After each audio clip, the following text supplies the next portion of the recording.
Sweet, more YouTube videos with me. Colin, COLINDRING. Please don't Google search me. Affordability, so the price of food. You know, something that we don't often think about, but we're in a kind of bind here. Like, we want to be able to feed people. We know that we work in a market system, so food costs money. People who experience poverty or are vulnerable, they don't have as much money, you know, long and short of it. So food, transportation, housing, those are kind of the triangle of poverty. If you guys ever go on to do some social science work or community service work, you'll get into that very, very deeply. But if you don't have money, you can't pay for this stuff. So I don't know what housing prices are like in Hamilton. I don't know if they're tanking or going up. They're going up. But they're still they're a lot lower than they are here. Well, they're lower than here, but Vancouver, Richmond has the highest housing prices in North America right now. So it's a relative concept, right? But even if the prices are going up, it still impacts communities and people who have to pay rent. They have to pay for the cars. We're still in a car economy. And they have to pay for food. And food prices are going up too. So in 2008, there was a food price shock. Wheat went up. This last year, corn went up. Corn went up for two reasons. One was there was a huge drought in the States. And the other reason was because we're actively moving corn into fuel. So we're putting it into our cars instead of our bellies. Which is okay, because I don't really like corn, so I'm not too concerned about that. For those of you that like corn, I'm sorry. Although I do like some nacho chips once in a while, so.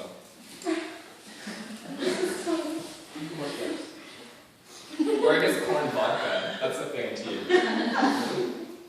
So the other two S's that we have, one is safety. So the safety of food. Who remembers listeria? Yeah? Who's still eating processed meats? Sure. Yeah. Now, you know what's nice about things like listeria? Is that they come back.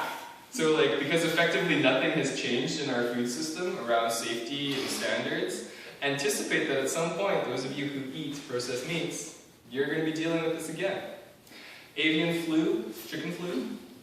So that was a big one. We culled in 2004 pretty much 80% of our entire bird flock.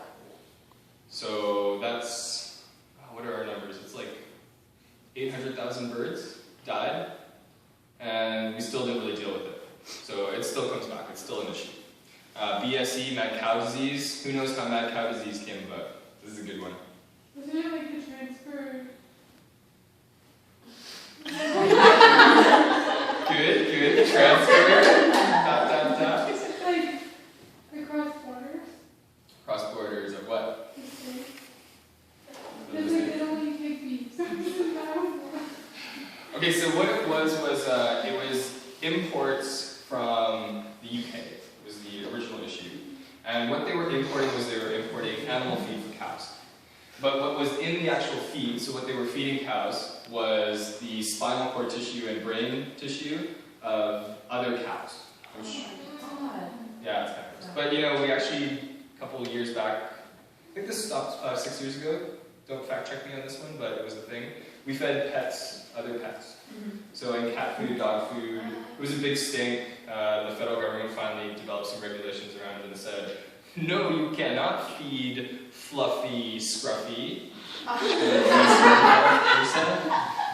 Old Yeller to Bambi. I don't know how Bambi came in there. I don't think anybody has a pet deer, except for that lady on the island, which she is now allowed to keep.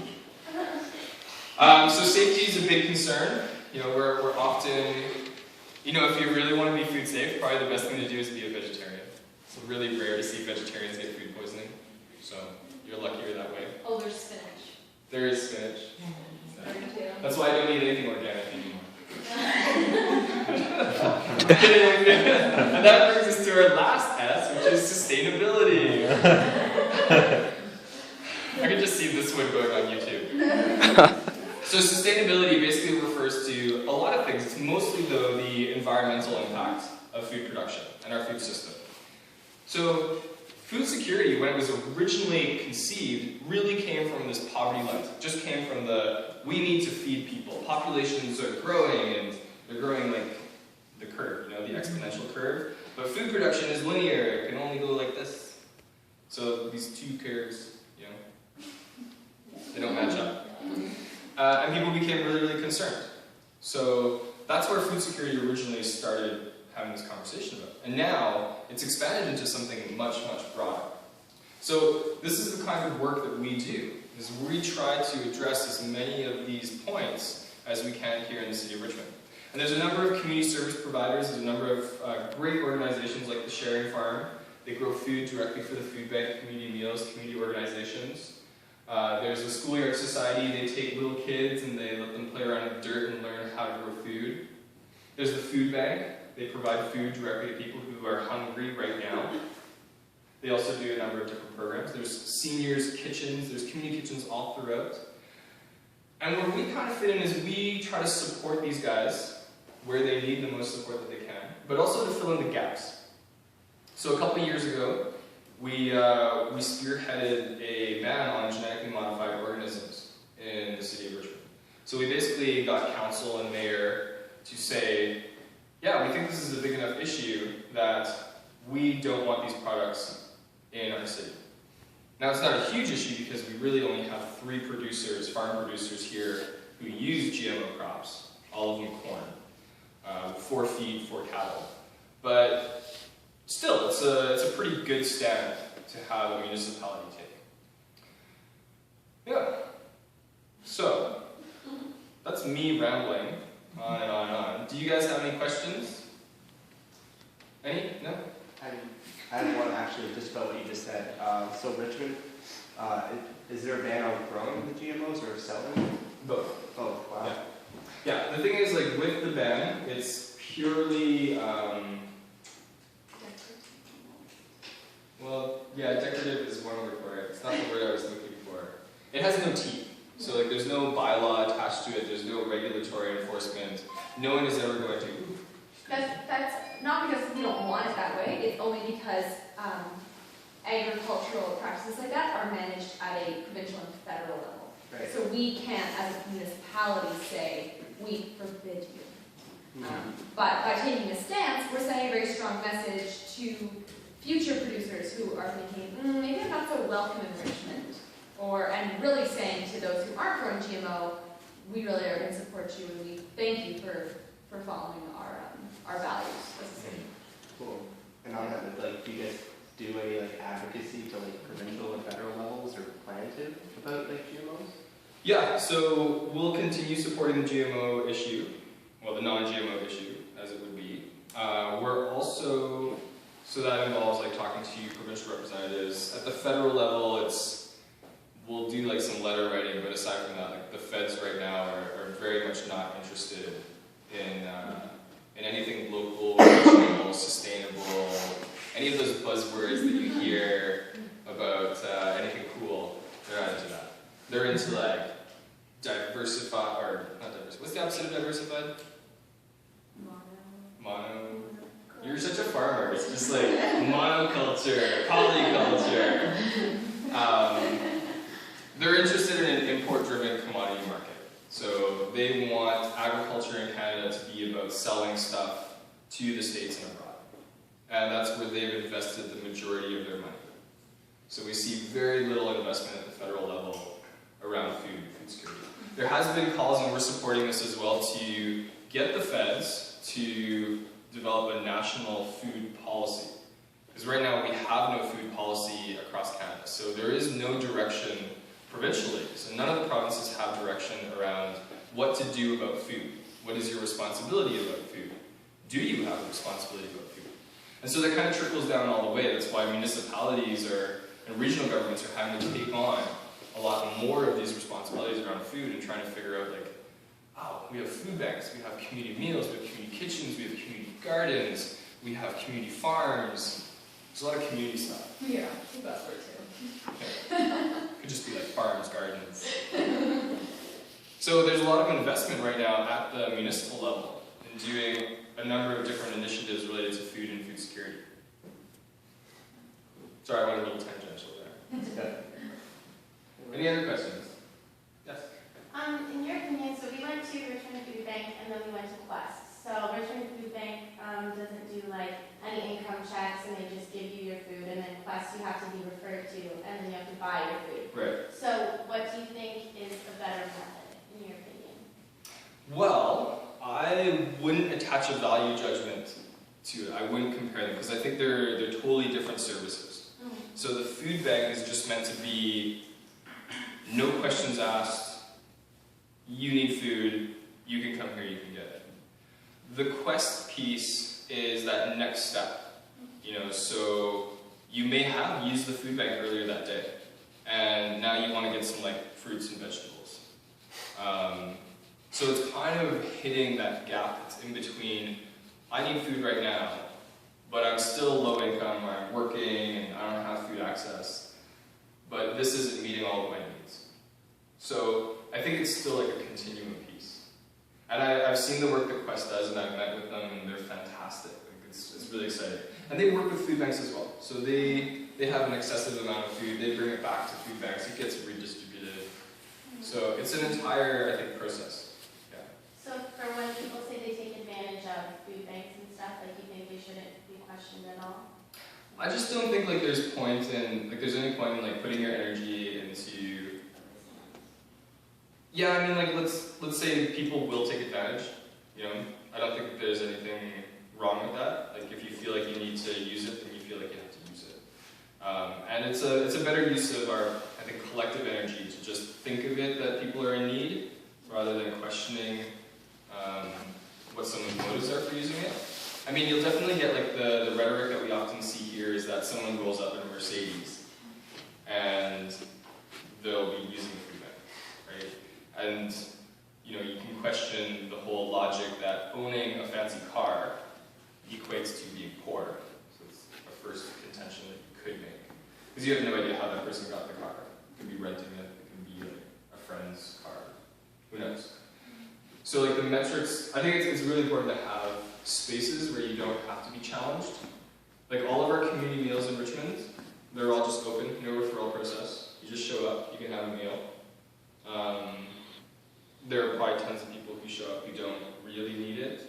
A lot of folks come there to socialize. Isolation is a big issue among seniors and new immigrants. So having those spaces that it's not just about the direct access, but also those other elements is really important too. But it's a really good question. Yes? I noticed that there's a lot of volunteering, and for example at Quest you can volunteer hours, and that equates to how many dollars you can receive for purchasing items at Quest. There must be social factors going into that. That's beneficial for the volunteers as well. And there's similar volunteering programs here, I believe. We do have volunteering programs, but it doesn't equate access to the food. Right. But you do have volunteers working. Absolutely, we do. Yeah. Right. Yeah. And they come from, you were saying they are from an addict home, or? They come from all walks of life, and we do have families come, but part of our growing community efforts are to invite those types of groups, like the mental health group, like the House for Addictions, the First Nations Youth group that uses the facility. It's just inviting those groups to have access to the space in a bit of a different way than we let the general public come in. So it's just more of a programming effort. But. Is it beneficial? I imagine it being really beneficial socially for everyone. Yeah. But specifically the people who, as you're saying, are facing isolation and things like that. Is there? I mean, you can look at like volunteerism, broadly speaking, hosts a number of benefits. I mean, the Quest model is volunteer in exchange for food vouchers. So you put your time in, you do some work. The Quest model, I don't know if, did you guys meet with Surindra? Or? Yeah. Okay. So those guys, also what they do is they'll hire from their volunteer base. So people, I don't know if they explained that, or made it really clear, but people who volunteer, people that are referred, that's where they draw their employees from.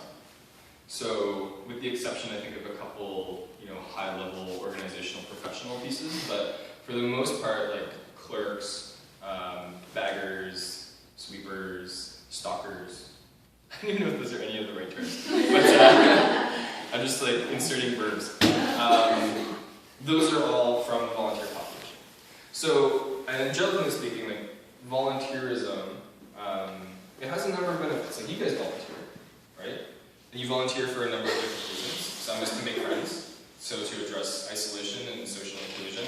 Some is purely instrumental, like getting food or boosting your CV so you can get a job or into some other program. Like those are all, I think, perfectly valid reasons. Some people volunteer just to give back. So we have a number of folks. Some people volunteer to like spend their time. So I think each person comes to it with a different motivation. But there's a ton of benefits out there for people that do volunteer. Yeah. How do you think, like, as a society, we can move from like a culture of like overconsumption and waste to like a more fair model of like food quality for people? I know it's kind of a loaded question, but If I were captain of the world. Okay. Ahoy,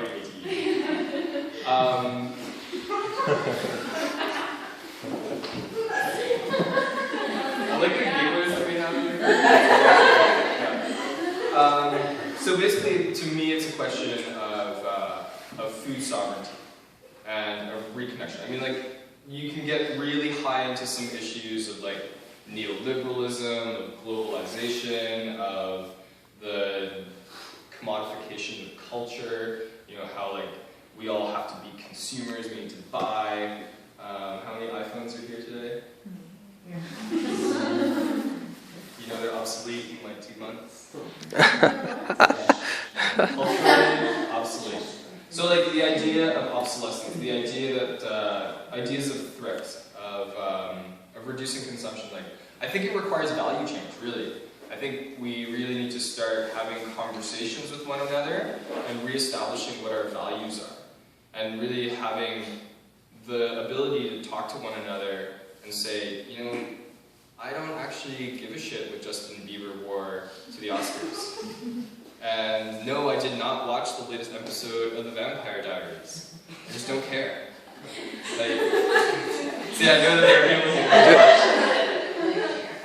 So, and I think of food as a catalyst for this, because from my perspective, I came into this from an environmental lens. So as I said, I did my degree soil science, environment, agriculture, and my driver was, I was really concerned that we as individuals, we as a community, we as families, we don't know our ecosystems. We don't have a relationship with nature anymore. We think of it as something out there.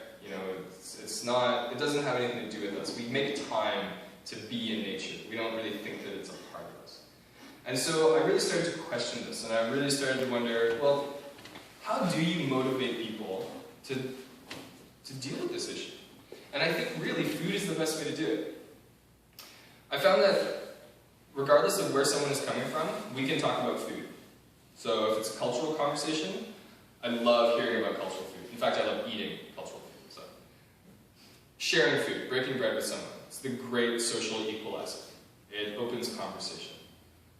You can talk about food and money. There's an entire discipline of economics around agriculture and the food industry, marketing, health, food, nutrition.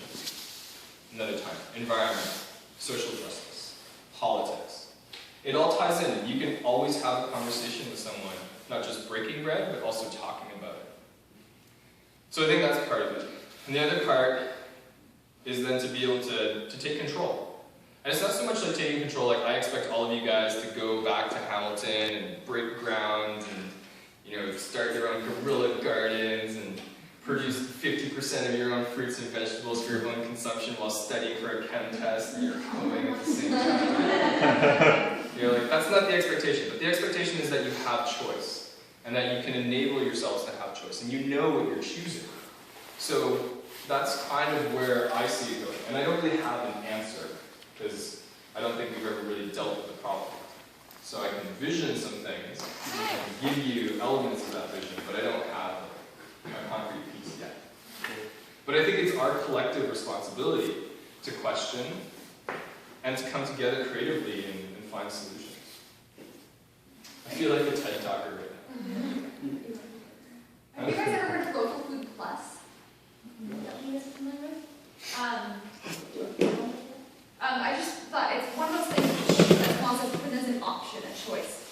Local Food Plus it's only in Ontario right now, and basically it's an independent organization that has it's put its own stamp of approval on a farm or that farm's products. So there's it's available in a lot of places. Some grocery stores just carry it. But if you see that logo, it means that not only is that farm choosing to practice sustainably, they might not be certified organic, but they might be doing a lot of really great things that makes it worthwhile. And that's something which at least somebody has said, it's just one way you can have a choice and support that. Just want to bring that organization up because it is based in Ontario and you would see it a lot. And you might not have seen it before up to now, but it's like a little green check mark or something.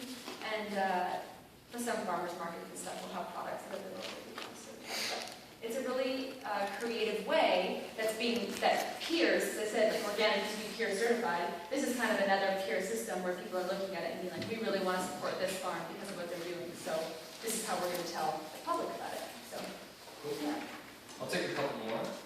I was just wondering why can you not make a product organic and then only the process is organic? Is that right?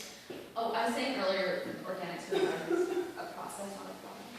Because I know Well, it's kind of both, right? Yeah, the process makes the product, but it is. Yeah. I watched a presentation where they made this whole platform on the product. It was like a pesticide, and they made the entire platform say it was organic, and then one of the executives, it was for Canadian Tire or something, raised their hand and was like, but our product isn't organic, because apparently you can't claim something's organic in Canada, is what the other one said. Another executive, she said so you can't make the product, you can't say it's organic, and which means that's kind of at a disadvantage for your product, but also your competitors can't say it's organic either, and so there's no.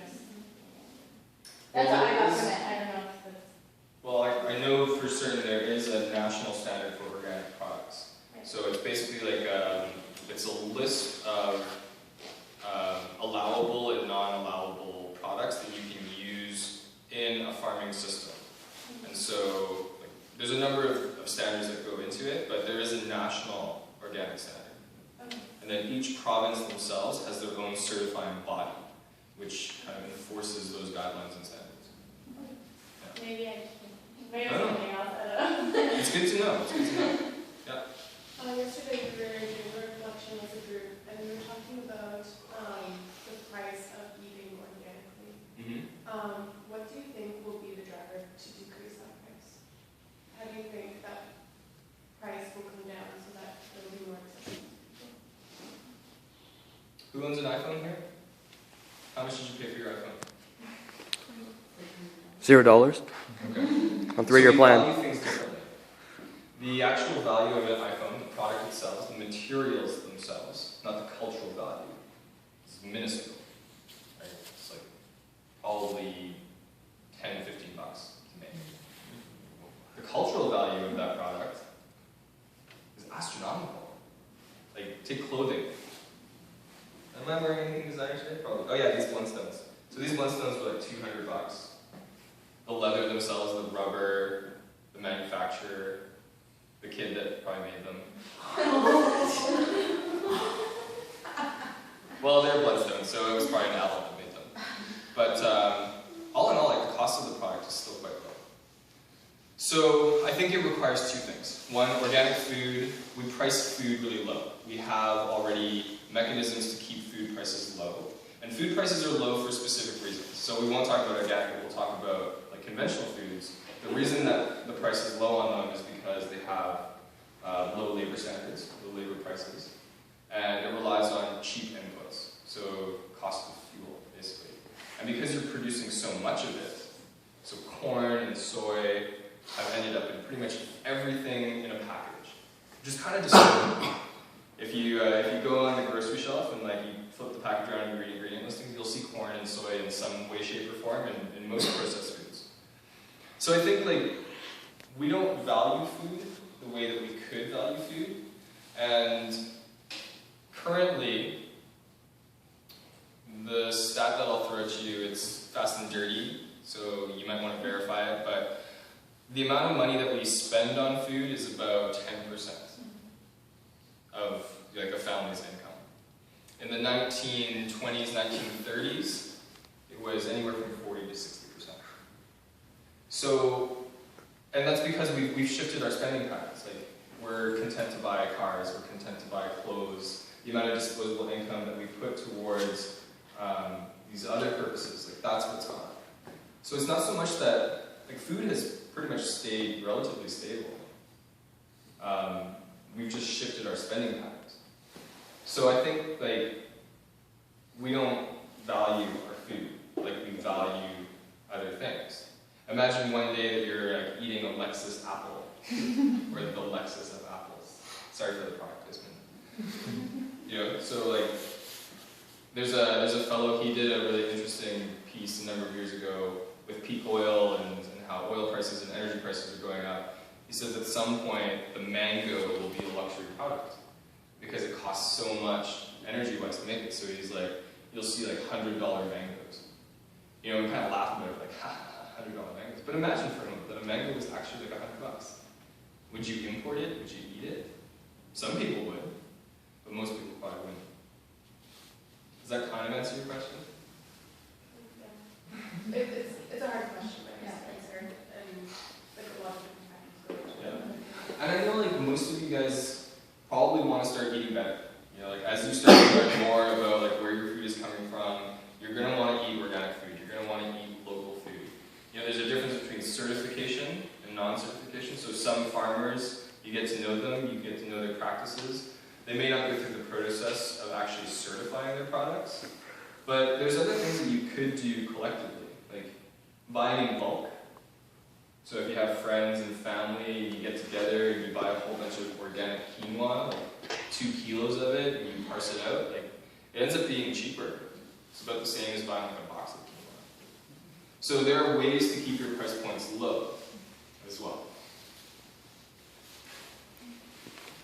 Do you think that the economics can play into it? So, like, say if it was like a perfect world and everything was organic and everything, then I feel like since there would be no competition with like the mass production like apples, right?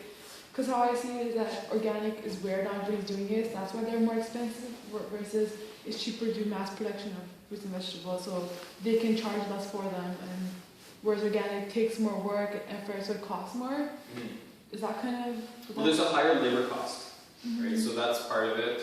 The organic market in Canada is like 1% of farmers. It's still really small. It's growing. So there's not that sheer amount of product on there. There's not that amount of competition, if you want to use economic terms. And that will help to drive the prices down. But we've already seen actually organic prices have been coming lower because large companies are stepping in. So Earthbound. Yeah. Like the boxes of lettuce. Right, you know those clear packages, right? You get your salad mix and stuff.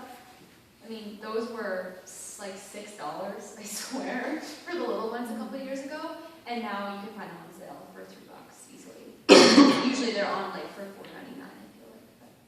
But, yeah, that was a salad mix. Is one of the toughest things to do. Do you know how much time it takes to cut all of those things? Make sure there's no weeds in all of that. Wash every piece. Make sure everything's sanitized. I mean, that is a really intense. I don't even bother with salad next year. I just let it all do. I don't want it. It's so much work. But they've gotten to be such a large company and have designed a lot of equipment for their uses and have specialized trucks now, and they've reached the scale of efficiency that allows them to drop their prices more. So it's been able to reach more people.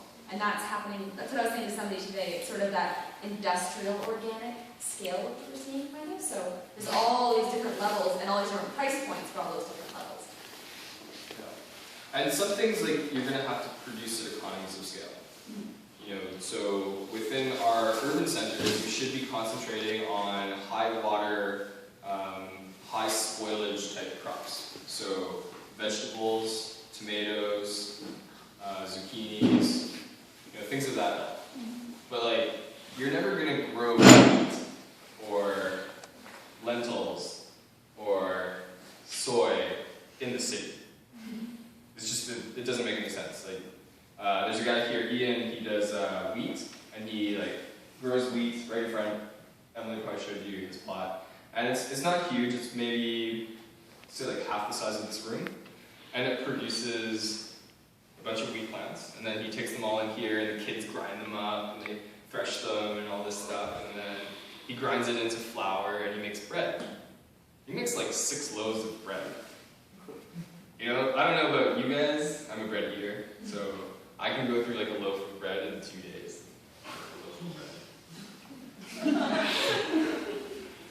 And it seems like 6 loaves of bread, like, okay, it took like, you know, 1/8 of an acre. So like, imagine like you have a little community garden plot, you've seen them out there. You're not going to be growing bread out there. This doesn't make sense. So, some things you do need those bigger systems to keep the price down. The alternative though is, of course, you could buy like, you know, $200 bread. Yeah. Which is cool too. That's guaranteed. Any other questions? Yes? Could you just name the letters of the acronym, the words of the acronym again? Ask? Yeah, what it stands for? You just wanted me to say ask. No, I didn't. I just want to know what the letters, what Jeez, it kids stands today. for. Accessibility, affordability, availability, appropriateness, safety, sustainability. It's like, ass! It's easy to please these guys. Just throw in some fart humor and we're good. We're sold.